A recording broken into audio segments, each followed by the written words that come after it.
What's going on, everybody? Austin here with Theory Real Estate, joined by Duke Paulson with the Tacoma Rescue Mission. Here today for the newest episode of Theory's Burning Questions. We are joined for the first time with a live audience. Can everybody give some applause? Very excited to have you here today, Duke. I'm basically be asking you 10 questions. Duke has not seen these questions ahead of time, so he did not get to rehearse these answers. We're going to get the real, honest truth. First question for you is, please introduce yourself and share a little bit about your story leading up to joining the rescue mission. Fantastic. I love how Austin just goes straight into leader video mode. So anyway, my name is Duke Paulson. I'm the director. I've been there for just over 4 years at the rescue mission. I've been working in nonprofits in the community since 1993. I started working with kids, basically teenagers who were low income, first generation to go to college, failing multiple classes in school, and got hooked. Originally I graduated pre-med, thought I was going to go work in computer science and medicine, and ended up falling in love with working in Tacoma. Basically the community caught my heart, and working with youth caught my heart, and then someone kept saying to me, you should really work with adults, you should really work with adults, you should really work with the homeless. And I kept saying no for about 10 years, and then I finally went on a tour and really got engaged, and then I went, okay, I actually do have a heart for this, and so that led me ultimately to come to the rescue mission. Awesome, thank you, Duke. Next question for you, what is the most, I like this question, what's the most rebellious thing you did as a teenager? Oh my. Wow, you see all these things go through my mind right there, like the most rebellious. My parents won a trip, and they were out of town for a week, and I just got my driver's license. And so they were out of town, and I was supposed to be staying with my aunt and uncle. I basically disappeared for like 3 days, and my aunt and uncle were ballistic. And that was back before we had cell phones, so my parents didn't know anything. And it actually ended because I got in a car accident. And so then I had to come home with a damaged car, and I lost all my savings and everything else, paying for my time with my friends and repairing all the stuff. But it was a really fun, just 3 days on my own. At the time, no. It really never was worth it. But it was, I felt like I just needed to try, and I was just going to be completely independent. So, yeah. How old are you when this happened? I was 16. 16, I just turned 16. As a kid, what did you want to be when you grew up?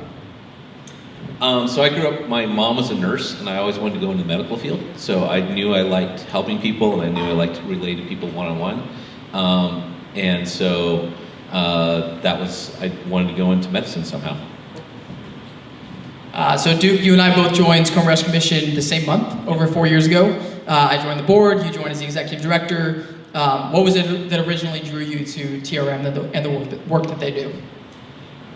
Yeah, so I just alluded to that a moment ago, that I had a friend who said you really should be working with a bigger population. And so one of the things that I did when I was in my 30s was I wanted to learn about leadership, and I'd read Good to Great and Tipping Point and different books, but I wanted to really experience it. So I started asking, I made a list of the top leaders in the community.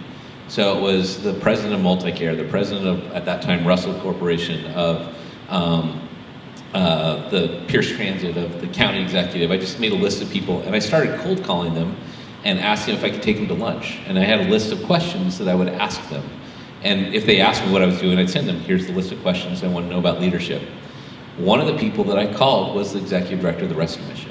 And so I went on this lunch with a bunch of people, but that was one of the ones that he kind of grilled me on, why are you doing this? And so I told him, and he thought about it, and he said, let me think about this. And he called me back a day later and said, if you want to learn about leadership, start coming every Tuesday afternoon at 4:30 to my office, and I'm going to give you a hypothetical situation. And then you have to try and answer this problem. So every Tuesday afternoon, or once a month, I'd go to his office, sit down like this, and hand me a piece of paper and say, read this, here's the situation that's going on. It might have been an HR situation, it could be a media situation, it could be a moral or ethical situation, and then you say, what are you going to do about that? And they were all based on things that were currently going on the rescue mission, where there's a lot of stuff that happens. And it really drew me in and caught me, because then he'd ask me, and then he'd tell me what he thought was right or wrong in my answer, and we kind of debate. But I learned a lot, and I fell in love with the rescue mission. And so later on, when the position came open, I ended up applying for it. Ultimately got the job. But it was a really cool training that was not intended to be like, I didn't want to be at the rescue mission at that time, but it evolved into falling in love with it. Wow. Sounds like he was just looking for ideas for the big problems he was having. He was like, I don't know what to do. Let me get this guy's help. That's awesome. That's a cool story. I've never heard that. I want to talk a little bit about homelessness. This is a topic that has a lot of stigmas around it. And I'd love to hear your thoughts on why homelessness exists and why it's getting worse. Are there any main causes that you see? All right, do you guys have a minute? Yeah, do it. Okay, so I'm going to jump into this, but this is audience participation here. So what I want you to do, this is funny, I've never done this with realtors before. I want you to, in the air, with your finger, draw a house.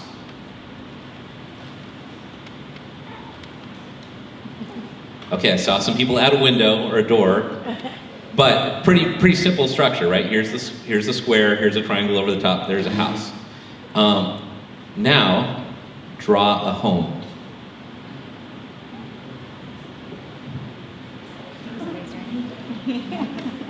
What changes in what you drew? People. Family, people. Anything else? That's what Bigger. I saw Dustin's got really big. His was huge. Yeah. Yeah, that was a mansion. Okay, realtors, I get it. You guys, So let me just walk you through, because I get asked the question a lot, and I'm trying to figure out good ways to share this. So I'm trying this on you guys a little bit. But why won't this person who's out on the street come to your shelter? Why do we keep seeing more people that are homeless? And it's expanding, and it's a problem, and it's the number one issue that politicians are aware of in their community right now. Because it is affecting so many things. So first, just close your eyes for a second with me. And what I want you to do is picture home. You just talked about family. So picture what it feels like to come home after you've been gone for a week. Or after a really rough day where you've been working 18 to 20 hours and you just want to go home. What does it feel like? And then picture home as the place where you have memories, where you've sat at the dinner table with people, or you've had home-cooked food, or you've celebrated Christmas. A place with smells, with music, with the feeling that when it's creaky or it's windy and blowing and rainy and hard that night, where you can close the door and lock it and you feel secure inside. So when we think of home, and you can open your eyes, think of those pictures and emotions that brings out. And then think of what it feels like for someone who their only experience of home for the last 2, 5, 7 years has been a blue tarp, or a transitory place where I'm not staying for longer than 90 days and I own nothing around me. So how that feels to your spirit when you don't have any of that safety, any of that place of memories, any of that place to return to, that's the difference between houseless and homeless. And when someone doesn't want to come in, it's because this is their home, this is the only thing they control right now. And it's hard to take that away. Even if it seems like nothing to me, to this person, it's all they've got. And so it's what they want to hold on to. And so it's a growing issue that's fed by all kinds of other issues. It's fed by, I lost my job, I lost transportation, there was a medical issue, there was a mental health issue, there was different, there's issues with being rejected by family or friends for various reasons, a high number of LGBTQ youth that experience this, all kinds of broken systems that lead to someone having that loss of relationship where you don't have anyone else to turn to. Because that's the other thing, you drew family, and I'll bet that if something happened to you, one of those situations I just mentioned, you would have family to turn to that could pull you in and keep you safe. But for whatever reason, this person doesn't have that family connection. And so they end up completely on their own. And this is what homelessness becomes. And this is why it's such a rough cycle to get out of. Because when you have that catastrophic loss of your support system, on top of whatever those other things were that were risk factors, this is all you can experience. And a lot of times the addiction and even the mental health and the things we see are related to trying to hold on to or survive the severe trauma of being alone with only that blue tarp for your protection. And that's before even going into what it's like to be, I don't care, gender, the lack of security to say the only thing between me and the outside world is that tarp. And so you are so vulnerable to all the traumas that can happen to you, and what's going to happen over multiple years is going to be extreme one way or another. So that's just a picture of the situation and why it's so complicated and why each individual person and story is so important to relate to and understand, because if you're not heard and you're not understood, you're not really going to be able to make the growth and the steps to improve, and that's really what we're trying to stand and do with people. That was beautifully said. Thank you. All right, we talked about the issue at hand. Can we talk a little bit about the rescue mission, some of the main services that you offer? Yeah, so the rescue mission, I just alluded to, we're standing in that relationship gap. So we have, people know food and shelter. So that's the easy entry point when you're really desperate and you just need food, anyone can come to us. So 800 meals a day, Theory's helping provide a lot of those right now. Thanks for doing the pizza run, that's gonna be a lot of pizza. So food is an entry point. Shelter is kind of the next step. If you trust enough for food, you trust us for shelter. And once you get into shelter, then it becomes a chance to have that conversation and relationship with someone to understand their situation and their story. And ultimately our goal is, we have a men's shelter, a women's shelter, a family shelter, a veterans shelter. We have education services. We have employment specialists to help you find the right clothes and build your resume and go find jobs. We have addiction recovery program for men and women with children, which is really unique to say you can keep your kids and still go through addiction recovery. We have apartment complexes that we use for single individuals and for families. We have a clean and sober house that we use for people trying to transition out of the shelter, but it's $500 a month in rent. So it's affordable on trying to get back into the system. So we have as much of a system as we can to help people, but our core is really building that relationship with people to say, here's the services we want to help you, but we're going to take the time to listen to you, hear what your individual story is and what's causing this problem, and we want to work with you to remove barriers one at a time. One of the things that initially drew me to the rescue mission was, you're not just providing a meal to somebody, you're not just providing shelter for the night. Your goal is ultimately to help someone exit homelessness, which is, that's the long-term goal. So every step of that is important, but I love that you really think with the end in mind, and it's a very mission-driven organization, which is amazing. Next question for you. We're 6 questions down, 4 to go. Our team has spent a lot of time volunteering in the kitchen. Do you have a favorite meal that the kitchen serves? Going into some funny questions now. I do have, so just jumping back to what you said about the mission, of the mission is part of why we align so well with Theory in having a clear vision of what we do well and what we can do and how we can partner well. So I really appreciate that, and that goes to everyone in the room. The meal, my favorite meal, honestly, so I miss the fact, since the pandemic hit, we have not been able to have open meals in our cafeteria. And technically we could now, because you could serve people, but we've had to turn our cafeteria into a dorm because we didn't have enough space. So we still have beds in the cafeteria, so we don't eat there. But I used to love tacos. Was always a popular one, tacos / enchiladas. And because you can kind of make whatever you want. I can make a salad out of it if I want to. I can mix it up, no beans today, whatever you want. I also just love, we'd have lasagna. That's always a favorite of mine to come back to. But my favorite part was when we'd have lunch or dinner and I could walk in and take a tray and just go sit down and talk to people that were staying there. And that's when I learned a lot, because I was actually just sit down and talk to someone and say, so, what brought you here? And learn stories. And that's, you hear me tell stories. That's where I learn my stories. They say, this is what brought this person here. This person was truly the result of an online scam, and they lost all their money and they don't have something. This person, it was a domestic violence situation. This person is like their family died. And whatever the situations are, and you just get this like, oh, okay, how can I help you? So I miss that relational part that happens over food. So food's really a conduit to the opportunity to talk to people. What projects are you working on right now that you're excited about? Our kitchen renovation, our chef, if somebody volunteered, you've seen Andrew. He's Mr. Even Keel.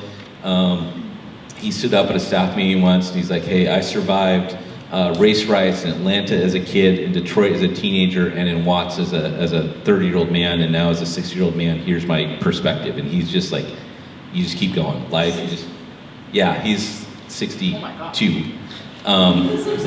Yeah, but he's just Mr. Even Keel. He is giddy as a kid on Christmas Eve about having the kitchen remodeled and what's happening there. And his passion to serve people is just like getting it, like he can't wait. It's really funny. It's like he's just happy to come to work. He's happy to go through all the trauma right now of having our kitchen shut down. So that's having our kitchen shut down and remodel is a huge part. And that's really phase one of what will be 2 steps, because the next step is we want to expand our dining hall space and our shelter space so we can serve more people. We regularly, pre-pandemic, we had 220 people living in our shelter that was built for 50 to 60. And so it's just not a good way to treat people, but it's really hard to turn people away. So we're caught in this really messy spot there saying, what do we do? So this is our opportunity to say, look, get our kitchen centered, get that really built up so we can serve more people, and then we're going to expand in our shelter to serve more people on top of what we've already done with our women's shelter. So I'm really excited about that. Oh yeah. So this is not directly serving people, but the other thing is our community is so generous, and we receive a lot of clothing for people. Sadly, well, not sadly, you can just picture this, 80% of what we receive is women's clothing. I think that's because guys' clothing is so beat up, it's not worth giving away by the time that we get it. So, but we don't have nearly that number of women that we serve, so we always have a surplus. In the past, we've given that away or sold it to other thrift stores or done something. So we're now in the process of, hopefully by the end of next month, opening our own thrift store to generate revenue to come back to the Rescue Mission from the donations and the surplus we get. So we'll still be giving clothes out to people, but with what we don't give out, we'll be able to turn around and sell back to the community and then use that as revenue generation to support the mission. Yeah. It'll be right on 6th Ave in Tacoma, so nice, convenient location. We've been talking about this for a few years, so it's fun to see it come to fruition. Right by Legendary Donuts. Yeah. Austin has been championing this, and when we finally approved it, he was the one that said, can we just stop and think about this for a while longer? And it was perfect dry wit, like, no, let's go. Because he's been championing go for 18 months, so. It'll be fun to see the doors opening. All right, 2 more questions. Yep. What do you love about Tacoma? Tacoma's my adopted hometown. So I grew up in Portland. I've been living here since I was 18. And it was scary. When I came here in the early 90s, there was shootings off campus. There was shootings downtown. I moved onto the hilltop just a year after the whole shootout between some gang members and some military people. And my father-in-law would not, the girl I was dating that became my wife, his condition for me dating her was that she would not come within a 20-block radius of where I lived because he felt it was so unsafe. And so seeing the transformation of the community, and then we have our warts and we have a problem, and obviously I'm working with some of it, but seeing the transformation in a community that really cares, and having been a part of it for 30 years now is fantastic, and I love it, and it's my community, so I really appreciate that. All right, last question for you. It takes a ton of people to achieve everything that you do at TRM. How can the community help out? Oh yeah. So sharing this freely, we have staff that are paid to do what we do, but we would not be able to serve nearly the volume of people without all the volunteers that come in and serve. Like, it really is a community-driven organization. If we lost, when the pandemic hit and volunteerism dropped, we went from like 5,000 people coming in a year to the rescue mission to volunteer to like 800. And so it was traumatic to try and serve people, and really hard. It was really hard on my staff. It was like, whoa, we just lost our team. And now the 800 that were coming in were the diehards. We're coming in no matter what. We're doing this. Theory was part of that team that kind of kept serving and kept coming through, and we all just masked up and went for it. If we don't have the community around us, our effectiveness would be cut in half or more. And just a tangible way to think of that would be the kitchen. To say, what we do with four cooks, 3 meals a day, 2 different kitchens, 7 days a week. So, and we added a 5th person just because it was too much on them. So we have now 5 people, but everything else is done by, you can't serve 800 meals a day with that few people in the way we do if it wasn't for the community coming in and helping bring food, prep food, clean up, serve. Like, it's fantastic. And so I know you've all been a part of it. I've seen, someday I'll get a Theory apron for myself, but that's one example. But then you think all those properties, yard maintenance, facilities maintenance, operations, technical stuff, electrical issues, like what the community does to support us is I can't speak enough to. It's volunteers, it's bringing in my time, talent, and treasures, and saying, here's what I have to give and how I'd like to engage with you. And it's always an ongoing conversation because people have different gifts. But it's probably one of the most uniquely fun things and special things about the rescue mission, that for an organization our size to have that level of community engagement is truly a treasure, and the reason we're able to do what we do. Thank you, Duke. Can we give a huge round of applause for Duke? Thank you.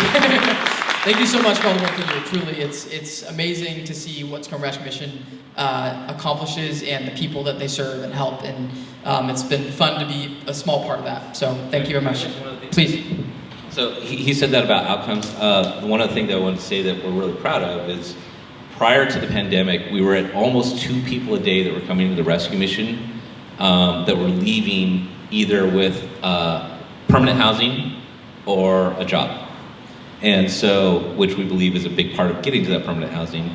And so in the pandemic, we dropped down to about 1 a day, and now we're inching back up closer to 2 a day, and we want to keep going past that. But if you think about that, because it does feel overwhelming when you drive down the street and you see the need, and you see people hurting and what's going on. But to think there is a flow that's going out, I want to provide hope. And I want not only for people on the street who are experiencing homelessness to feel hope, but for our community to feel hope. Like, no, there is help. And with all those complicated issues, there are still completely powerful stories of resilience of people coming through and moving on and doing fantastic things post homelessness. So I just want to end with that picture of hope and vision for what our community is doing to help. Thank you, Duke. Thank you to our live audience. Thank you to everyone watching online. We'll see you guys next time. Thanks, everybody. Thank you, Duke. That was amazing.